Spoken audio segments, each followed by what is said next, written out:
In this video, we're going to get an introduction to MicroStation text favorites and how we can intertwine MicroStation information along with civil information to automate annotation or to use the annotation with our civil labeling tool.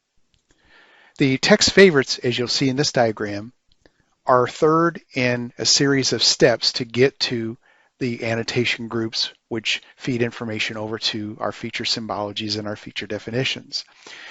We need to have MicroStation fonts or TrueType fonts along with MicroStation text styles as an option, feed that information over to our text favorites, which then is used to comprise our annotation definitions and groups.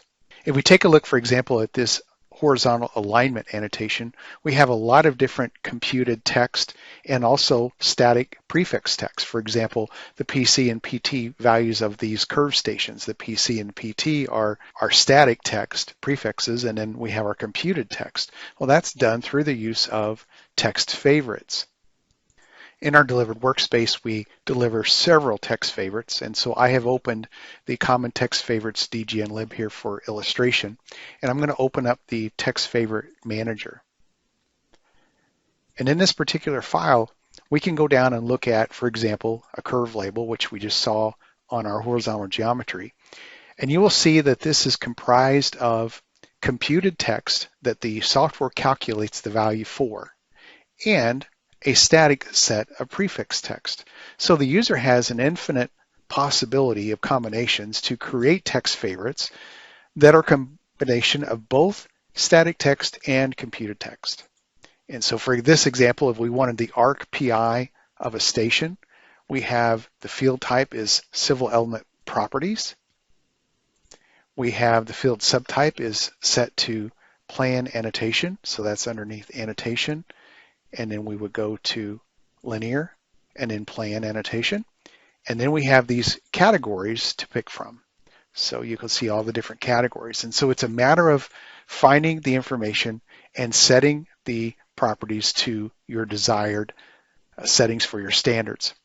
One of the things that you may also want to consider is taking use of this Save Preview option. So instead of seeing the actual field that it's going to compute here as a default, you could have it turn on the Save Preview option, and we accept that change, and this is what the label would look like. And then when the actual text is calculated, the new value would be superimposed or replacing the original default value. In these text favorites, depending on the one that you're selecting, you have a lot of different properties. For example, you can set the format in this case of your angle, depending on what you have selected here. So just depends on which favorite you have as to what properties you're going to be able to set. If I come down and look at my PC station, you'll see that highlighted down here, ARC PC station. You'll have a different type of format setting there. So the format of your station, you could tell it to use the active settings of the file. In my case, maybe I want to hard code those, and maybe I want to hard code a precision of decimal places. Maybe I don't want to show the station equation alphanumeric combination, so I can tell it to drop the equation name. By doing that, you can set that to true. And so there's a lot of different properties that you can set with these text favorites. I would strongly encourage you to look at what's delivered with the examples workspace versus starting from scratch. There's pretty much any type of example in here that you could imagine. Once you have the text favorites, then it's a matter of plugging those into your annotations. And so if we look over where these are set up in our delivered examples workspace, and we go into Explorer, we can go down, for example, to our annotation groups. And just going to look at this one called alignment stationing. And we'll right click and go to manage. That takes us to our annotation manager, which we'll be looking at more later. But in here, you will see a lot of different settings. Say, for example, you wanted to look at the curve label. You can expand each of these property panes, and it gives you information about how that is set.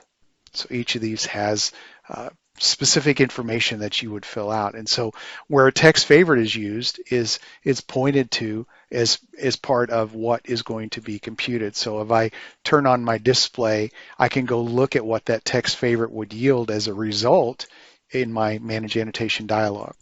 So I can even window in and see what that curve label is going to look like. In this case, it's a spiral curve spiral combination, and you can see the output that you would expect in your design annotation. So the text favorites in summary are used to feed information over to the annotation definitions, which are made up with the annotation groups assigned to the feature symbology. We'll be learning more about this later.